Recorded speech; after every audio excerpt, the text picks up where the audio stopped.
ቶማስ የሚባል ሰው አየሁ። ወንድምሽ ነው? እሺ ቶራን ታውቂያለሽ? አባቴ ነው። አይናለም አይኔ ነኝ እኔ ራሴ የኔ አቤት። ማን ነው ስምሽ? አይናለም አቤት። ቀን ወጣልሽ። አሜን። በእናንተ ቤተሰብ ከረጅም ዓመት በፊት አንድ ሰው አየሁ። ሆድ አካባቢ ትንሽ ችግር ተፈጥሮ የሞተ ሰው አየሁ። ሆድ አካባቢ እቴ ነች። ይቲክ ምን ሆና ነው የሞተችው? ሆድ አብጦ በጣም አእምሮም ታማ በዛው ሆድ አብጦ አእምሮ ታማ ሞተች። ከቤ ባለቤቴ ነች። ባለቤቴ ናት።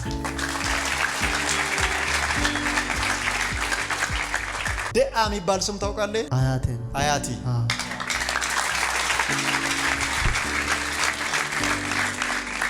ከልብስ ጋር የሚገናኝ ነገር አየሁ። ልብስ ነው የምሰራው። ሞገስ ሞገስ